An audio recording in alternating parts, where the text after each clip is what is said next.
सभी को जय मसीह की। आप सभी का स्वागत है इस चैनल पर। परमेश्वर आप सबको ब्लेस्ड करे जो जो इस वीडियो को देख रहा है और सुन रहा है। परमेश्वर आपके जीवन में बदलाव करे इस वचन के द्वारा। हालेलुया। जैसा कि पिछली वीडियो में आपने देखा होगा, यहेजकेल 38 1 से 9 हमने पढ़ा था और उसके भेदों को हमने जाना था। हालेलुया। जैसे कि पौलुस कहते हैं कि अभी उस अधर्मी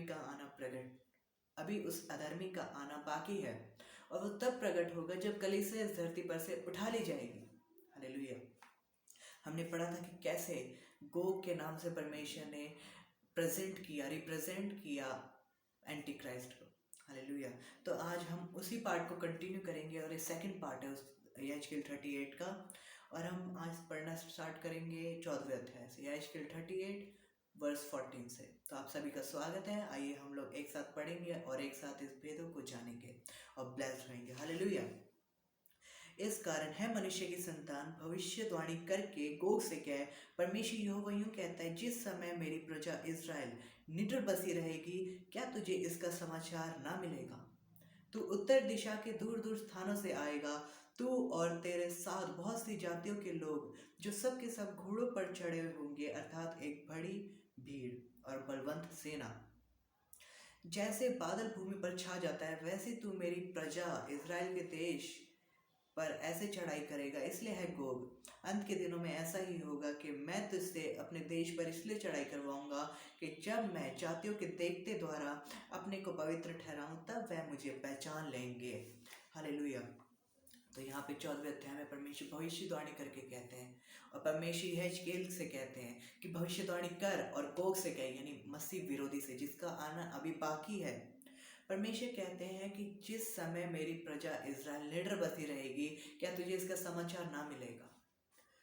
अब देखे, हमारे उठाए जाने के बाद, यानी कि कलीसिया के उठाए जाने के बाद भी एक ऐसा समय आएगा महाकलेश के बीच में। अगर आपने डैनियल पढ़ा है तो हमने उसमें पढ़ा है कि 7 वर्ष मसीह विरोधी के लिए लिखे गए कि वो राज्य करेगा 7 वर्ष तक।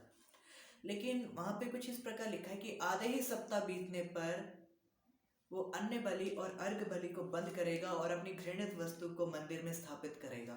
कुछ इस प्रकार डैनियल में लिखा है। हालेलुया। आधे समय या फिर आधे ही वक्त में अपना एकदम से बिहेव बदलना इजराइल के प्रति। जब एंटी क्राइस्ट आएगा तो वो इजराइल पर ऐसे हुकूमत नहीं कर सकता कि वो जाके इजराइल से लड़ेगा। वो ऐसे इजराइल को अपने अंडर नहीं कर सकता। हालेलुया। तो इसीलिए परमेश्वर ने भविष्यवाणी की और परमेश्वर ने कहा, इस बात को पहले ही बाइबल में बता दिया गया है कि वो कैसे इजराइल देश को अपने अंडर करेगा। हालेलुया। तो अगर आपने डैनियल पढ़ा है तो आपको पता होगा कि वो जब सबसे पहले आएगा, तो जब वो इजराइल देश पर राज्य करेगा तो वो कुछ इस प्रकार करेगा कि वो उनसे 7 वर्ष के लिए वाचा बांध देगा। वो 7 वर्ष के लिए वाचा बांध देगा कि मैं ये करूंगा, मैं वो करूंगा, ये तरक्की होगी, वो होगा। ऐसे ऐसे कर करके, जैसे आज पॉलिटिक्स में आप देखते हैं, वैसी उस टाइम भी पॉलिटिक्स चलेगी और पॉलिटिक्स दुनिया के अंत तक रहेगी। हालेलुया। तो मैं आपको एक चीज बताना चाहता हूँ, जैसे वो आएगा तो इजरायलियों से वो क्या कहेगा कि मैं तुम्हारे साथ इस वाचा को बांधता हूँ कि 7 साल तक तुम निडर बसे रहोगे। लेकिन वो क्या कहता है कि आधे ही सप्ताह वचन क्या कहता है, आधे ही सप्ताह बीतने पर क्या होगा, वो अपनी इस वाचा को तोड़ेगा। यानी 3.5 वर्ष बीतने पर वो इस वाचा को तोड़ेगा और वो क्या करेगा, इजराइल देश पर अपनी सारी सेना समेत इजराइल देश पर चढ़ाई करेगा। हालेलुया।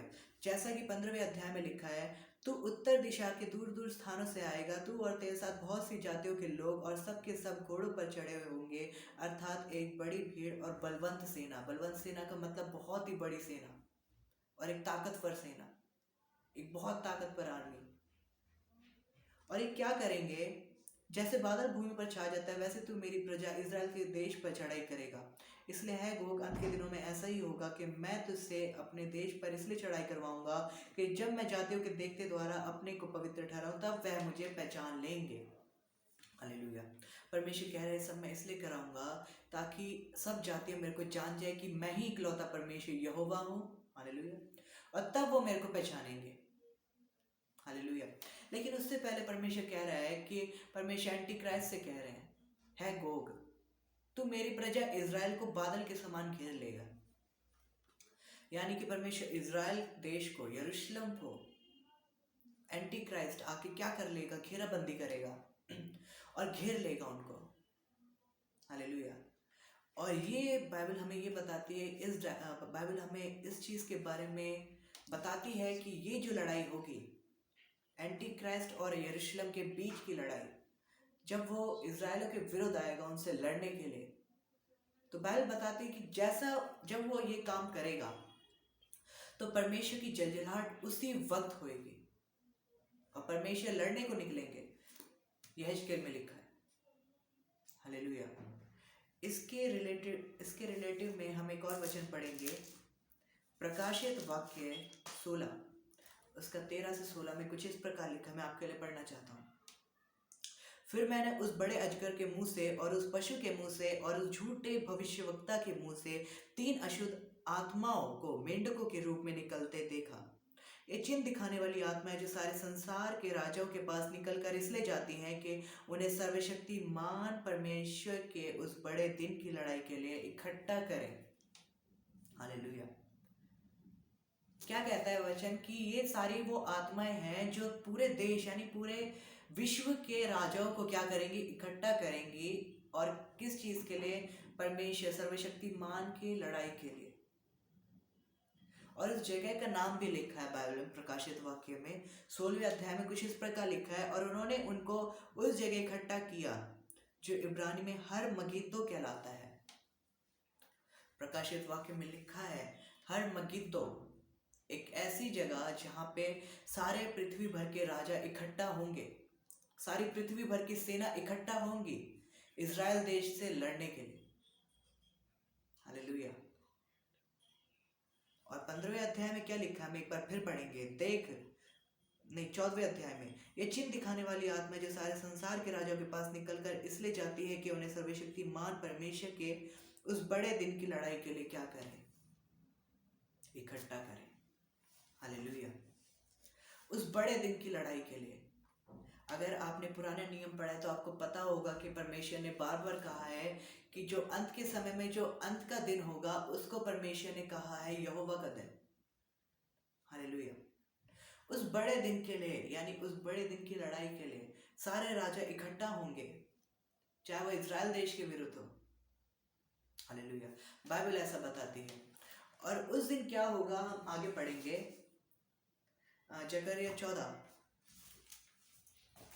जकरिया 14 1 से 5 पढ़ेंगे हम, जहाँ पे कुछ इस प्रकार लिखा है, सुनो, यहोवा का एक ऐसा दिन आने वाला है जिसमें तेरा धन लूटकर तेरे बीच में बांट लिया जाएगा, क्योंकि मैं सब जातियों को यरूशलेम से लड़ने के लिए इकट्ठा करूंगा और वह नगर ले लिया जाएगा और घर लूटे जाएंगे और स्त्रियां भ्रष्ट की जाएंगी। नगर के आधे लोग बंधुआई में जाएंगे, परंतु प्रजा के शेष लोग नगर में ही रहेंगे। 3 अध्याय में लिखा है, तब यहोवा निकलकर उन जातियों से लड़ेगा जैसा कि वह संग्राम के दिन लड़ा था। यानी कि परमेश्वर क्या कह रहा है कि मैं निकलकर, तब यहोवा निकलकर उन सब जातियों से लड़ेगा जो इज़राइल देश के विरुद्ध उठी थी, यानी कि एंटी क्राइस्ट और उसकी समस्त सेना। हालेलुया। उस समय एंटी क्राइस्ट मसीह विरोधी पूरी पृथ्वी पर राज्य कर रहा होगा, लेकिन कुछ देश ऐसे होंगे जो उसकी अंडर नहीं होंगे उस समय में भी, और उनमें से एक था इज़राइल देश। जब वो अपनी वाचा को तोड़ता है, जैसा कि हमने पढ़ा था दानियेल में कि आधे सप्ताह बीतने पर वो अपनी उस वाचा को तोड़ेगा और वो इज़राइल देश के विरुद्ध उठेगा। और प्रकाशित वाक्य में जितनी कटोरे उमड़ने वाले हैं, जितने कटोरों के बारे में जिक्र है, तुरियों के बारे में जिक्र है साथ साथ, हाँ, तो वो सब इस बीच सब पूरा होता जाएगा। एक एक करके प्रकाशित वाक्य की सारी बातें पूरी हो जाएंगी, बाइबल की सारी बातें इस बीच पूरी हो जाएंगी। और तब वो क्या करेगा, अपनी सेना को इज़राइल देश के विरुद्ध करेगा ताकि वो उसे हरा सके। और जो चुने हुए जन महाकलेश में बचे हैं उन्हें वो क्या करे, खत्म कर डाले। इसलिए वो इज़राइल देश पर चढ़ाई करेगा और उनके ऊपर हमला करेगा। लेकिन परमेश्वर ने 3 अध्याय में क्या कहा, तब यहोवा निकलकर उन जातियों से लड़ेगा जैसा कि वह संग्राम के दिन लड़ा था। लेकिन परमेश्वर कह रहा है कि मैं आकर उन जातियों से लड़ूंगा और उन सब का क्या करूंगा, सत्यानाश करूंगा। हालेलुया। चौथे अध्याय में लिखा है, उस दिन वह जैतून के पर्वत पर पाँव रखेगा जो पूर्व की ओर यरूशलेम के सामने है। तब जैतून का पर्वत पूर्व से लेकर पश्चिम तक बीचों बीच से फटकर बहुत बड़ा खड्डा हो जाएगा। परमेश्वर कह रहे हैं कि जैसे परमेश्वर जैतून के पर्वत पर पाँव रखेंगे तो वो बदलकर खड्डा हो जाएगा। पहले हम इसको पूरा पढ़ेंगे और फिर हम इसके पीछे के भेद को जानेंगे। हालेलुया। तब आधा पर्वत उत्तर की ओर और आधा दक्षिण की ओर हट जाएगा। तब तुम मेरे बनाए हुए उस खड्डे से होकर भाग जाओगे, क्योंकि वह खड्डा आसेल तक पहुंचेगा। वरन तुम ऐसे भागोगे जैसे उस भूकंप के डर के मारे भागे थे जो यहूदा के राजा हिजकिय्याह के दिनों में हुआ था। तब मेरा परमेश्वर यहोवा आएगा और सब पवित्र लोग उसके साथ होंगे। हालेलुया। मैं परमेश्वर का धन्यवाद देता हूँ इस वचन के पढ़े और सुने जाने पर। जैसा कि परमेश्वर ने अभी बताया, जब परमेश्वर जैतून के पर्वत पर पाँव रखेंगे तो इसके पीछे का भेद ये है कि जैसे ही वो खड्डा होगा, और वो क्या कहते हैं वचन में कि वो रास्ता आसेल तक पहुंचेगा और तुम उस खड्डे में से होकर निकल जाओगे। महाक्लेश में बहुत से लोग ऐसे होंगे जो चुने जाएंगे। मैंने पिछली वीडियो में भी आपको बताया था कि हर किसी का समय अलग अलग था। चाहे एलिया का अलग समय था, मूसा का अलग समय था, अब्राहम का अलग समय था, और हम लोगों का अलग समय है। उसी समय महाक्लेश में भी बहुत से लोग चुने जाएंगे। जो लोग उस परीक्षा में से निकलेंगे, जो लोग आग में तपने के बाद भी खड़े निकलेंगे, परमेश्वर के होंगे, उसमें बने रहेंगे, खड़े रहेंगे और एंटी क्राइस्ट की मोहर को नहीं लगवाएंगे।